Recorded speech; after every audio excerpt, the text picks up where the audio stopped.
Today on the Joel Klatt Show, my top 25 teams heading into the season for college football. College football has never been better. Interest has never been higher. I believe that we are at the dawn of the golden age of college football. It was an epic day of college football. It was just one of those days where you fall in love with the sport all over again. Hey, welcome into the program. This is the Joel Klatt Show. I am Joel Klatt, and I am so thrilled to be with you today because here we are, the brand new studios. The digital space here at Fox has gotten revamped, and it's gorgeous, and I can't wait to bring you the show from this beautiful studio this year as we get set for another college football season. It's about that time. This is my favorite time of year. We actually have some football to start talking about, and we can get all of this conference stuff out of our hair, if you will, and move forward with actual football. Remember, if you have not followed us on social media, do so. All of the social medias are available to you at Joel Klatt Show. You can follow me, by the way, on X or Twitter. What are we calling it? X? Whatever. On Twitter, the old Twitter. You can follow me at Joel Klatt. You can follow me on Instagram at Joel_Klatt. That's the personal side. And then most importantly, go check out, like, rate, and subscribe to the new YouTube channel. The Joel Klatt Show has a dedicated YouTube channel. Go there, subscribe. You'll get all of our content all season long, and it's going to be a great season. Okay, here we go.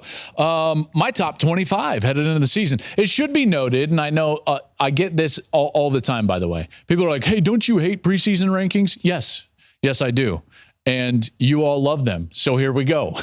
I'm going to go 1 to 25 because there's not a lot of suspense about who's number one. And you don't want to wait 30 minutes to see who's number one because the number one team is the Georgia Bulldogs. We all know that. Georgia's number one, and they should be on everybody's ballot.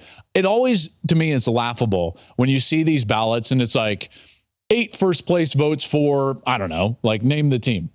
Even Alabama this year, it's like, come on. Who's doing that? You're just trying to be different. The number one team in the preseason this year is Georgia. And if you don't have them number one, you're probably not good at this. So Georgia's number one, and rightly so. Back-to-back national champions. And this is a team that, yes, is losing some pieces, just like everybody is in college football. But here's the thing that when I look at Georgia, let's just put it this way. You could make an argument that, they might be ripe to be beaten because they're losing a quarterback and an offensive coordinator. My response to that is, at no point in the last 2 years when they're winning back-to-back national championships did I think that they were a quarterback or offensive-centric team. At no point. Kirby Smart has built something that is bigger than a quarterback, even though Stetson Bennett played really well in some big moments. And I'm not taking anything away from this. This is not a knock against Stetson Bennett. This is just a nod to what they've built at Georgia.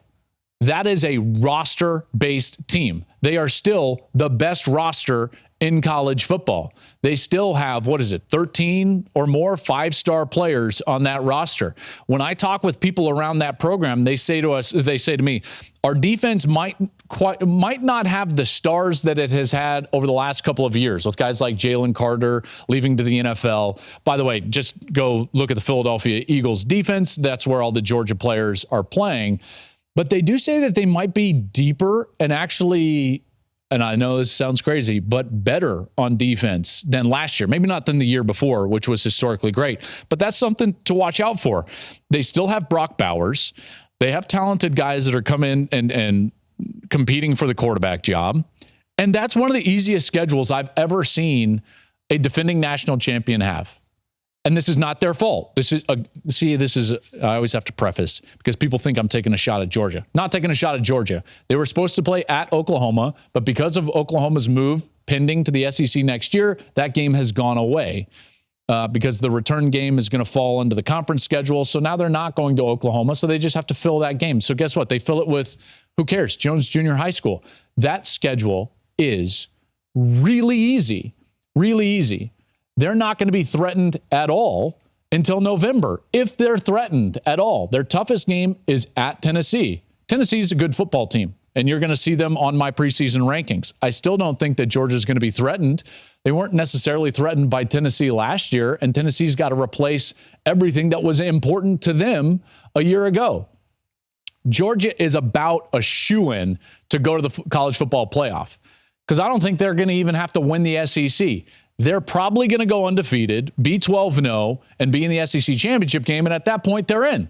Doesn't matter if they beat whomever from the west side of that conference. So Georgia's schedule, plus their roster, plus Kirby, plus Georgia's number one, and rightly so. All right, number two, and then this is where you're going to have some debates start. I land with Michigan. Michigan's going to be my number two team in the country. Michigan's got a lot going for it this year. Jim Harbaugh is returning what I think is going to be his best team at Michigan. He's got a quarterback back. He's got the best running back tandem in the country back.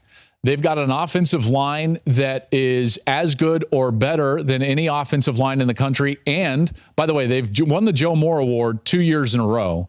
And they got a couple of really good transfers to come into that offensive line. The defense is solid. I would say that they're even going to be better. Guys like Will Johnson entering into kind of their prime in their college career now in his second year over at corner. Mike Sainristil still their nickel back. Jim Harbaugh believes that this is a deep roster. 15 to 20 guys could get drafted off of this roster. This is a really good team. And by the way, they've won the Big Ten twice. That blueprint is sufficient in that conference, and it has worked, and it ain't changing. So I've got Michigan at number two. Number three is their rival, and it's Ohio State. This, I tell you what, that game can't get here soon enough. They were both undefeated in last year's game. There's a good chance they're both going to be undefeated in this year's game. This Ohio State team is excellent. They lost those last two games last year. One of them to Georgia. The only two losses are my 1 and 2 teams from a year ago to end the year. I know Buckeye fans don't want to hear that, but that's the truth. And there's an immense amount of pressure on Ohio State this year, and namely Ryan Day. And I get it. When you're at Ohio State, you've got to beat Michigan, you've got to win the Big Ten, and you've got to go and compete for and potentially win national championships. When you look at what Ohio State has done under Ryan Day, they have completely dominated everybody except for Michigan and in the playoff. So that has to start to change. So when you look at this team, here's what I see. I see a team that is actually a little better than they were a year ago, except for quarterback. That's the only unproven position. Everywhere else, I can make an argument that they are better. Now, the offensive line, you can make, well, it can be a discussion, but I do think, having seen them in spring ball, I think that this offensive line is going to be pretty darn good. Travion Henderson should be more healthy. They should get more out of the run game. They've got the best wide receiver tandem in the country with Emeka Egbuka and the best player in college football, Marvin Harrison Jr. Their defense should be much better than they were a year ago when they couldn't get stops late in the game against Michigan and against Georgia. This is a good football team. Why am I not worried about their quarterback? It's a good question. I think it's going to be Kyle McCord. Ryan Day has played it close to the vest. But when you look at the history of Ryan Day, here's what you see. You see that he's had one-year quarterbacks almost his entire career. If you go back to his time at Boston College or even through the NFL, even early at Ohio State, he basically had 1 year with a guy and then had to move to the next guy. In fact, the first quarterback that he had for a second year in his first, in the last 9 seasons was Justin Fields. Then he had a second year with C.J. Stroud. By the way, both of those guys, obviously very talented, had great first seasons. When you average out the first season under Ryan Day, it's about 41 total touchdowns and 5 interceptions. By the way, Kyle McCord, he's going to be playing behind an Ohio State offensive line with Travion Henderson in the backfield and Marvin Harrison on the outside. So, how do you think he's going to do, Joel? Pretty damn good. I just don't see a scenario in which Kyle McCord is the problem for Ohio State. Their big question is, can they handle Michigan, the physicality of Michigan, the physicality of Georgia? All right, we move on. My number 4 team, Alabama. I've heard a lot of people kind of insinuate that this is the year that Alabama falls off. I'm not going to fall into that trap. Alabama has recruited at too high of a level. When you look at what they did in last year's recruiting class, and granted, that's not going to impact this season to a great deal necessarily, but when you look at what they've done over the last 5 seasons, they've finished first, second, and second, and first. I think did I do 5 there? I might have done 6. I don't know. But anyways, you get the gist. They haven't finished outside of the top 2 in the country recruiting in any of the last 5 cycles. So are they going to be okay? Yeah, they're going to be okay. What I get concerned about with Alabama is not their roster. It's not their defense taking a step back. It's the fact that their quarterback is a concern, judging by the fact that after spring ball, they had to bring in a transfer, Tyler Buckner, to pair with their new offensive coordinator, Tommy Rees, who had him at Notre Dame. That tells me that they weren't ecstatic about what Milroe was able to do, whether it was on the field against Texas A&M last year and or in spring ball. So now Buckner is going to be there and battling for that spot. That tells me that they're unsettled at the position. That's a bit of a concern for me. Why? Because Bryce Young was so important to that team. You talk about a quarterback-centric team. Last year, they were quarterback-centric. He held them in the game against Texas, won that game for him. He was the only reason they were close against LSU. He was the only reason they were close against Tennessee. They've got to get better at wide receiver. I don't know if that's going to be all that much better than it was a year ago, and that was a huge weakness for them a year ago. In particular, when you look at what they had in the previous, call it 6-7 seasons. You know, they were right up there with the best wide receivers in the country, along with Ohio State. And last year, it just wasn't the case.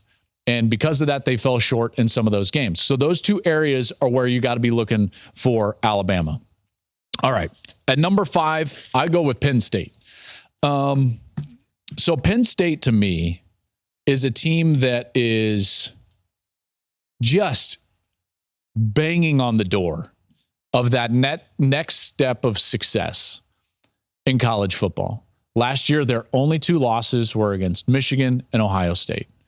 This is a team that really, when I did their games, their biggest question mark, and if I'm a Penn State fan, my question is, are we going to be better at quarterback in order to go out there and play with the big boys? I think that they will be. Drew Aller is an incredibly talented player, really talented. And I actually think that he fits what Penn State can do and will do much better than what Sean Clifford fit in the last couple of years. You see, I think that Mike Yurcich, their offensive coordinator, his offense is a little bit different than what Joe Moorhead wanted to run or Ricky Ronnie wanted to run with the Trace McSorley types. They were very RPO-based, with McSorley and Saquon Barkley, and they were kind of in the middle trying to throw the ball down the field. Now they've got these 2 really good running backs with Allen and Singleton. They've got a good offensive line and a strong-armed quarterback. Now they can run it and throw it over the top, which is more of what Mike Yurcich is, in particular when you're dating back to his Oklahoma State days. So that's interesting to me. I think that it's a better fit. I like their offense a little bit more. And then on defense, they're really good on every single level. You look at what they've got. Chop Robinson up front rushing the quarterback. Abdul Carter, one of the best linebackers in the Big Ten or the country. Kalen King. This is a really good team. And the question becomes, can they knock off Michigan or Ohio State? At number 6, this is a team that I really like. Washington. Washington is sneaky good. I think Washington could win the Pac-12. I think that Michael Penix, their quarterback, could win the Heisman. That's my dark horse right there. If I'm talking about Heismans, that's where I would start. Anybody not named Caleb Williams, it would be Michael Penix. Now, he's got to stay healthy. He's had injury problems in the past, but their wide receiver core is second in the country to Ohio State. Odunze is fantastic. They've got a head coach in Kalen DeBoer that knows how to throw the ball. They led the country in passing a year ago. Their defense is pretty darn good. This was a team that was a breath away from being in the Pac-12 title game. In fact, I believe they lost out on the tiebreak to Utah Remember, they lost a close game late in November that also would have put them in that Pac-12 title game. I really like Washington. I think Washington is going to, I don't know if they're going to surprise people with what they did a year ago, but I'm a big fan of what Kalen DeBoer is doing and Michael Penix in that passing game, so they're going to be at number 6. Penix, like I said, dark horse for the Heisman. Number 7, this is also another one of those teams like I'm really high on. And it's just hard for me to get them inside the top 5, although I wanted to. By the way, I debated both Washington and my 7th team, which is LSU, at number 5. That was, for me, kind of a 3-horse conversation right there for number 5. And then I had 8, 9, and 10, kind of a debate between those 3, and I'll get to those in a moment. I really like LSU. They had the number 2 transfer class in the country, primarily on the defensive side, which is where they needed help. They get their quarterback back. It's Brian Kelly's 2nd year. They're good on the offensive line. I think they have 4 of their starting 5 back on the offensive line. And it's a team that I think should take kind of that next step. They won the West, played for the SEC championship game, and their bright side and upside is all in front of them. So count me a believer in LSU, and I think that's going to be a great battle between them and Alabama for who represents the West in the SEC championship game against Georgia. Again, Daniels, he's highly experienced at quarterback. He's athletic. He did a great job running the football. That's going to be a really good team. I think they beat Florida State in week 1. At number 8, I've got USC. So I told you I had kind of a debate in my mind between 8, 9, and 10. Why did USC win out at number 8? 2 words, Caleb Williams. Caleb Williams, I think, is the best quarterback in the country. He's my favorite to win the Heisman Trophy. If he doesn't, I think it might be Penix. But Williams should win the Heisman Trophy. And I'm going to start the push right here. So this is preseason content, and I'm just going to start talking to Heisman voters right now. Do not try to find reasons to not vote for Caleb Williams. Just appreciate the reasons to vote for Caleb Williams. This guy is a generational talent. I believe he's one of the best college quarterbacks we've seen ever. I can't wait to watch him play. I'm a little bit interested to see how USC navigates offensively without Travis Dye. Now, I know they brought in transfers and everything, but Dye was pretty important to them. He's got to stay healthy. That's certainly what kind of took them out. They were rolling against Utah in that Pac-12 title game, and then he started coming up lame, kind of the same thing against Utah in the regular season. But Williams is the real deal, everybody, and I like what USC has. They're still going to be good on offense. You know that with Lincoln Riley. The question's always on the defensive side. They were pitiful defensively. They couldn't tackle anybody. They couldn't tackle a high school team late in the season. They should be better on defense. The transfers that they got, the recruits that they got, they should be is the big question. But they still get the benefit of the doubt at number 8 for me. At number 9 is Clemson. It's another team, sneaky. It's so funny. I really like 1 through 5. It's easy to put those teams there. I really like 6 through 9. This is, by the way, can we get the 12-team playoff this year? Like this, if we need a year for 12, this is it, because we've got, I think, of the last few years, this is the year where I'm thinking to myself, boy, we've got some depth in college football at the top. In previous years, you'd be like, oh, well, these 2 teams are clearly the best. After Georgia, you go 10 through 9, every one of those teams could win on any given Saturday. And I'm for it. I'm excited about it. Clemson is in at number 9. Here's the reasons why I love Clemson. Clemson has a quarterback that I believed in a year ago and probably should have started more games. Let's face it. DJ Uiagalelei was struggling, and it should have been Cade Klubnik that came in. And I understand that he struggled in that bowl game against Tennessee, but let's be honest, bowl games that aren't in the CFP, there's not a lot of credence to me in those games. They're so far removed from what bowl games used to be. It's hard for me to evaluate what went on in the Orange Bowl. Having said that, you get Klubnik. He's got his best offensive player in Shipley back. They should be pretty good on the offensive line. And then the most important piece, and this is the one that I think has flown under the radar, Garrett Riley is their new offensive coordinator. We know what Garrett Riley just did at TCU with Max Duggan and Kendry Miller and Quentin Johnston. They are going to be better on offense, and this is what they have desperately needed over the course of the last few seasons. So here Garrett Riley comes in, and the next time a Riley-coached offense has a bad year at quarterback, please let me know, because I've never seen it. I've never seen it. It didn't matter if it was Max Duggan or Caleb Williams as a true freshman or anything. Like Garrett Riley and Lincoln Riley, they understand how to move the ball down the field. I'm in on Clemson. They should be better on defense. They won the ACC a year ago. They've got their best games or toughest games at home, a place that they rarely, if ever, lose over the course of the last 5 and 6 years. I'm in. I'm in on Clemson, and they're number 9. And why are they number 9? Because I've got to put them ahead of my number 10 team, which is Florida State. Now, for me, Florida State, I understand the hype, okay? They had a 6-game win streak to end the season. And you know what? More power to them. I like their returning quarterback a lot. They have built over the course of the last 3 years under Mike Norvell. And last year seemed like a breakthrough. So I'm in on Florida State. They're in the top 10. So all of you that are going to come at me and be like, you're a Florida State hater. Nope. But I'm just going to tell you why they're number 10 and not higher, because I see them higher a lot. A lot. They're number 10 because they play Clemson at Clemson.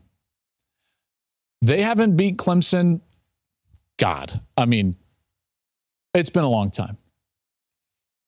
While they bring back their quarterback, and while they won 6 in a row to finish the year a year ago, that win streak was against some terrible teams.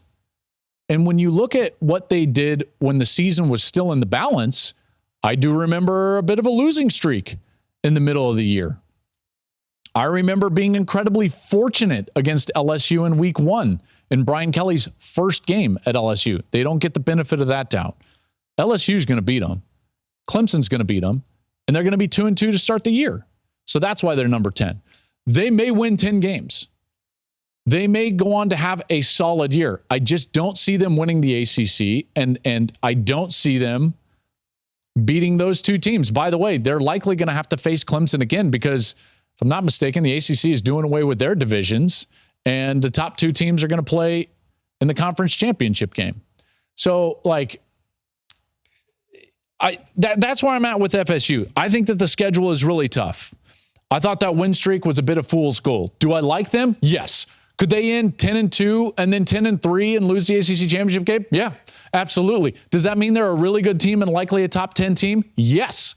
All of that is true, while at the same time seeing LSU ahead of them, Clemson ahead of them, both on the schedule in September, and realizing that they probably start 2-2. All right, Utah. They're number 11.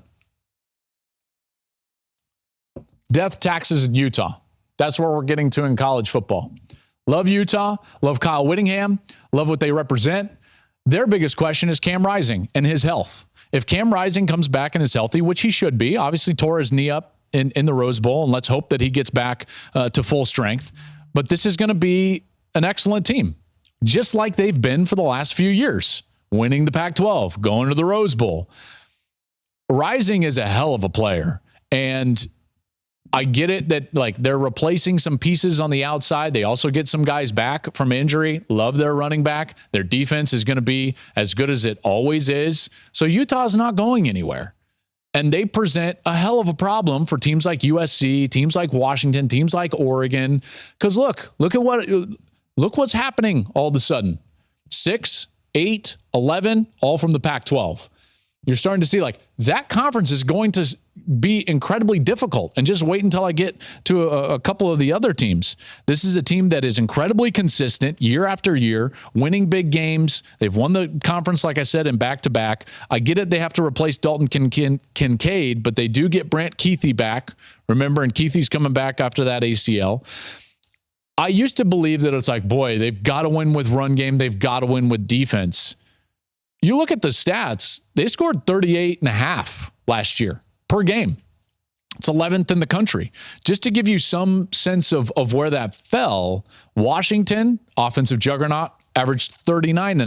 TCU, great year, lost the national championship, 38.8 right there. Those two teams, you would say like they were offensive teams. Utah was right there. So they've figured some things out on that side of the ball, and I'm in. Death taxes in Utah football. Utah's at 11. Number 12, coming off that breakthrough year with Josh Heupel, I've got Tennessee.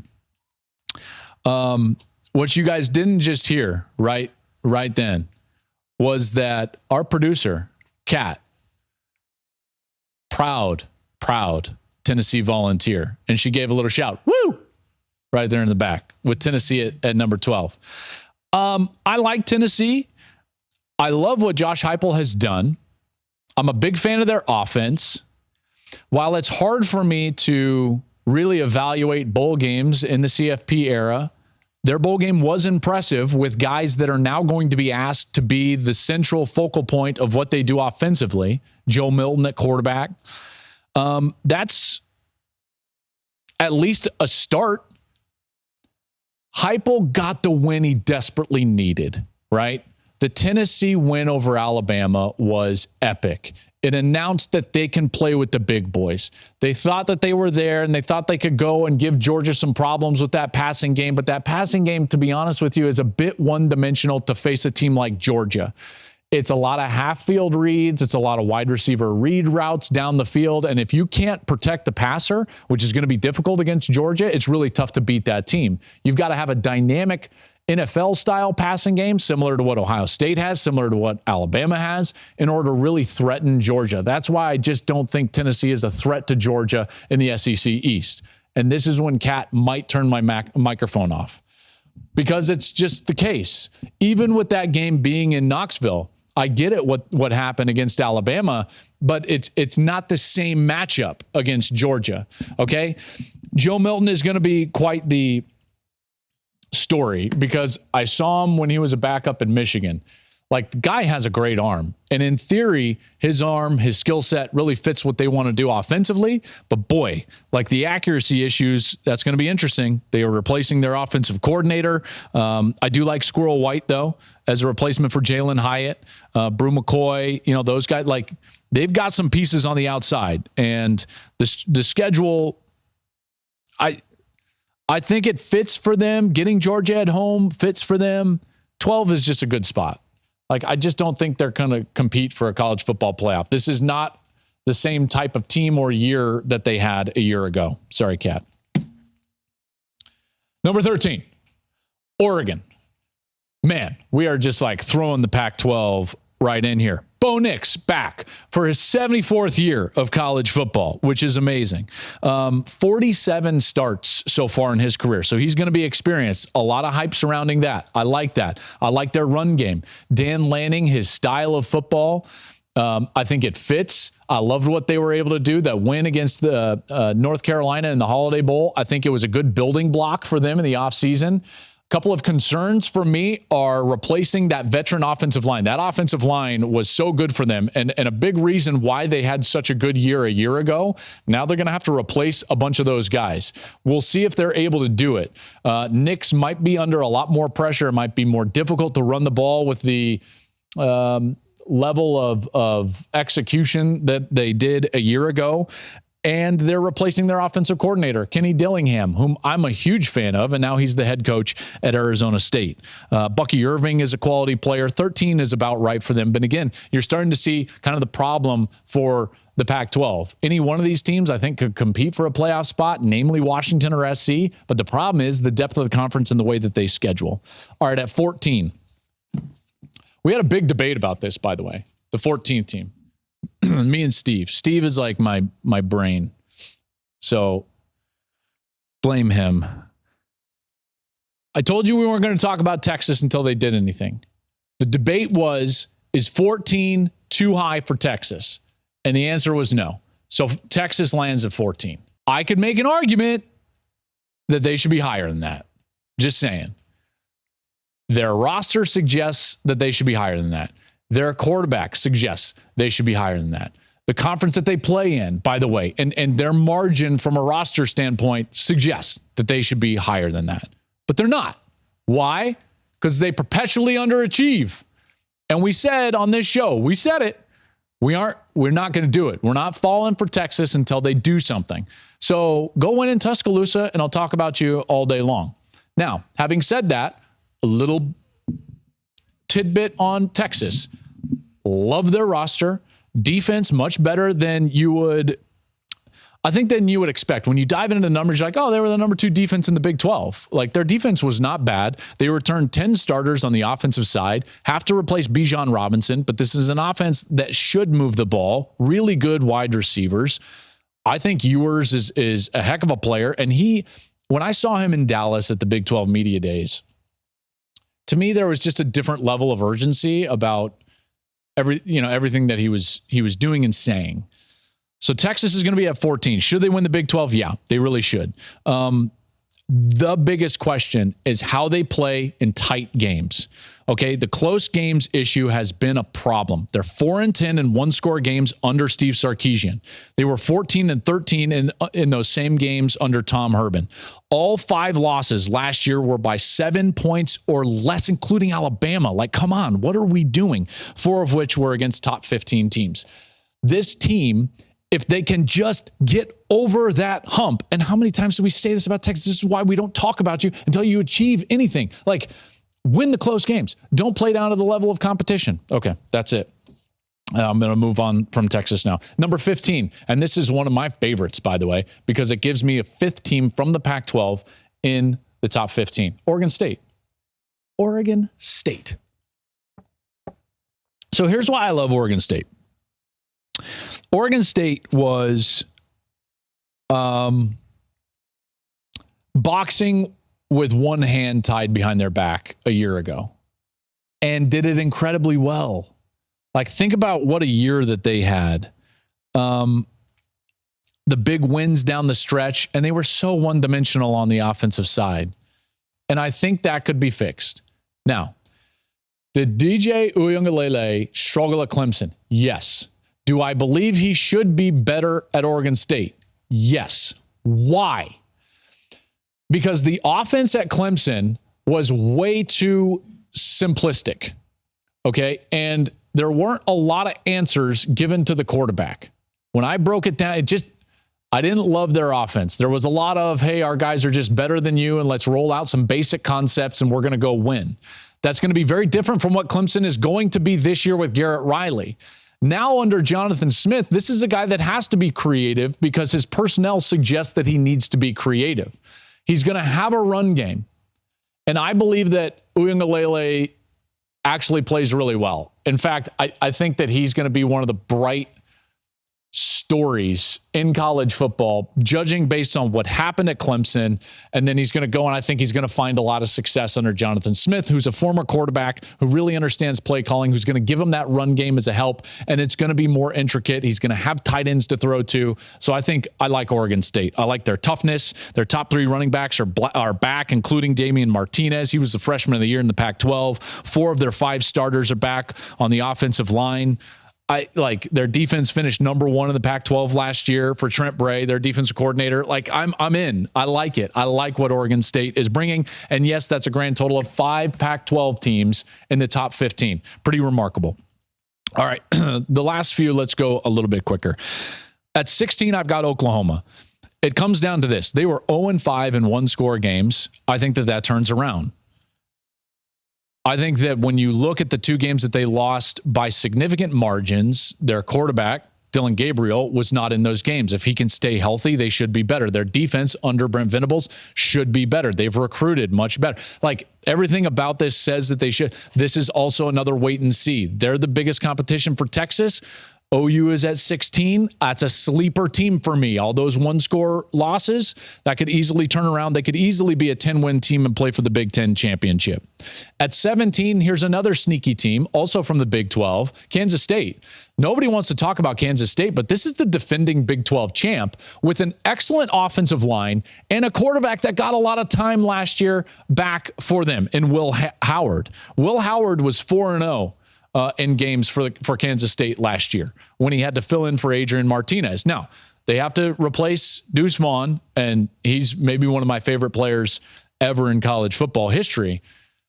But this is a roster and this is a group that's going to maintain its toughness. They're going to be good on defense. I like Will Howard. Kansas State's going to be a really tough out in the Big 12. At 18, I've got Notre Dame. Notre Dame really, I could easily put them higher. I love their offensive line. I think Sam Hartman's going to be better for them. I just question they're losing their offensive coordinator, Tommy Rees. They lose Michael Mayer, who was just a huge part of their offense. And with Marcus Freeman, I'll be honest, he is a wait and see for me in terms of whether this is going to work at Notre Dame. Like I said, their offensive line is going to keep them in games. And I think that's going to be a hard matchup for Ohio State, similar to why Ohio State doesn't match up great against Michigan. If I was Notre Dame, I would line up with that offensive line and go right at Ohio State in that matchup in September. But Hartman's a big addition for them at the quarterback position. 19, this is where we get like the whole Big 12, kind of swath, because I've got TCU here. TCU is going to take a step back. Now, I get heat when I say that because everyone's like, what? You don't like TCU? No. I love TCU. But remember, anything short of, there's only two steps forward for TCU. They either have to win the Big 12 or have to win the national championship and still make a playoff appearance in order for me to say they stayed even or took a step forward. So are they going to take a step back? Likely, yes. This is a team that I still think is an 8-9 win team, maybe 10 win team. Chandler Morris is going to be the quarterback. The bigger loss is Garrett Riley, the offensive coordinator. But if you take a look at what TCU was in those big moments, all those close games, you will see, and go back and watch them because I have.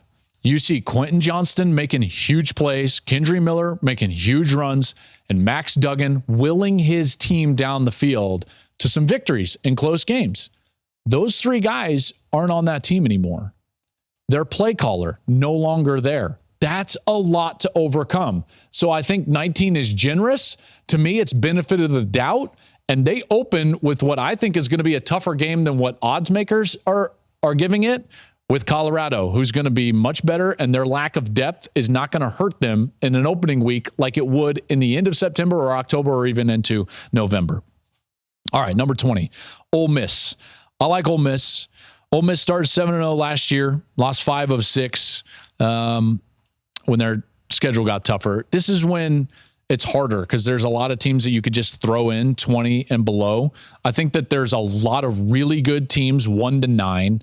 10 to about 19, I believe in, and I think could have really solid years. And then 20 and below, there's 15 teams that I could have put in this kind of mashup. Ole Miss is going to get the benefit of the doubt. Why? Junkins led the SEC in rushing. I love him at running back. And I believe Kiffin, regardless of what happens in their quarterback battle, he's going to have a guy that's going to play well because I believe in him on the offensive side. He is killing it in the portal. Remember, Pete Golding, the defensive coordinator for Alabama, is going to show up at Ole Miss. So we'll see what happens there. All right. At 21, North Carolina. Why does North Carolina get the benefit of the doubt? Well, I know that they lost a lot of pieces, but they've got a great quarterback, folks. A great quarterback. This is the Drake May ranking. He's going to have to pull them along as far as he goes. They will go. I knew I liked him on film. And then I watched him live in the Holiday Bowl. You're seeing, if you're watching on YouTube, that throw right there, I lost my mind in the booth. I was just like, are you serious? What are we doing? This guy is phenomenal. I believe he's the second best quarterback in college football. He should be the number 2 pick in the NFL draft. Dude's amazing. He's kind of a mini Josh Allen. We've got a mini Patrick Mahomes and Caleb Williams. We've got a mini Josh Allen and Drake May. And that's why North Carolina is going to sit right here at 21. At 22, sorry, I chuckle, but this is just going to be a funny follow all year. It's Iowa. Iowa, number 1 total defense in the country, dead last total offense in the country a year ago. That's impossible to do. Like, how do you do that? You can't try to do that. And they were able to do it. Iowa should have a really good team, and I actually think they're going to represent the Big Ten West in the Big Ten championship game because their defense, is going to be good. I don't care who they lost. Their defense is going to be fine. Offensively, they should be better. They should be better. The Brian Ferentz 25 points per game thing, that's going to be a media storyline. As long as they don't focus on it, they should be all right. They're better at quarterback with Cade McNamara transferring in. They get Eric Ull to come in and help out at tight end where they lost a quality player. Caleb Johnson is a really good running back, averaged over 5 yards per carry as a true freshman. And the O-line returns all 5 from a group that was really young and finally started to get it going late last season. This is going to be a traditional Iowa 9-win team, represent the West in the Big Ten championship game. I mean, tell me I'm wrong. And everyone's going to be like, Brian Ferentz. I hope that this 25 points per game, in fact, do the right thing, Iowa. Take the dumb clause out of there. Can we do that? Because, by the way, it's only going to be a distraction for your team and for your players. So it's a disservice to Cade McNamara. It's a disservice to Caleb Johnson for them to be held to some arbitrary standard of points per game to save their coach's job. Like, come on. Like, let's take that clause out. Let's evaluate Brian Ferentz like any other offensive coordinator would get evaluated at the end of the year or mid-year, whenever it's not like that's how this should be going on. And I trust that that's hopefully what will happen before the year. At 23, I've got Wisconsin. A lot of people believe in Wisconsin. They certainly could be better than this. I've seen them higher than 23 in some rankings. I understand that. The personnel is fascinating. Phil Longo, their new offensive coordinator, Luke Fickell, their new head coach. I will just say, this is my one concern for Wisconsin. I could see them having a great year. When you change the foundational identity of a program that has been the identity of the program regardless of head coach over the course of decades, it's a really difficult thing to do. And that's a bit of what Fickell is trying to do at Wisconsin. Changing the scheme of the defense from that vaunted 3-4 under Jim Leonhard to now a 3-3-5 stack, bringing Phil Longo in. Is it going to be more RPO, less run game centric? I'm just saying, like, that's just a cautionary tale. Other people have tried that, but boy, when it's institutional in terms of the foundational aspects of the way they play football, it's hard to change going forward. At 24, a fan base that just, you and I get along. We're like this. Texas Tech. You, me. Love it. I do love Texas Tech. Joey McGuire has done a hell of a job at Texas Tech. They beat Oklahoma and Texas last year, got 8 wins. They have Tyler Shuck back. And, you know, over the last couple of years, when Shuck has been in the lineup, they're like 8-1. Health for them is going to be huge at the quarterback position. They went 4-0 in one-score games last year. They were 6-1 at home, 1-4 on the road. There's margin for them to take the next step. So they potentially could take the next step. You can tell, though, the Big 12 is kind of deep in this area. From 14 on, I've got a few of these Big 12 teams, and we'll see how it all plays out. And to round out my top 25, I've got UCLA. There was a lot of teams I considered here. I considered A&M, South Carolina, Tulane, I think could have a pretty good team. I considered Texas San Antonio, UTSA, North Carolina State, Kentucky. I even gave some consideration, but I landed on UCLA. And the reason is because when I was around Chip this offseason, there was a quiet confidence. Chip doesn't blow smoke. I think Dante Moore will likely be the quarterback at some point. Whether it's early or not, I'm not sure. But at some point, there's precedent with this. He did it with Dorian Thompson-Robinson, DTR, early in his career, remember, and went through some growing pains in his first year in order to get to where they were a year ago.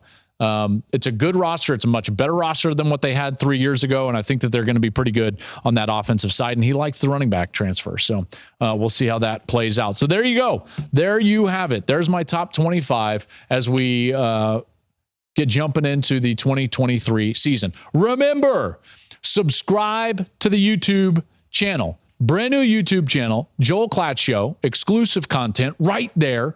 Make sure to subscribe. If you're listening to this show on a podcast, please go ahead and subscribe to that as well. Rate and review the show. And I tell you what, I can't wait for the season. It's going to be a phenomenal season, and we'll have all the content for you as we get things started. That'll do it. Next week, more preview content. I'm going to dive into each conference and give you the major storyline in each Power 5 conference. That's coming up next Monday.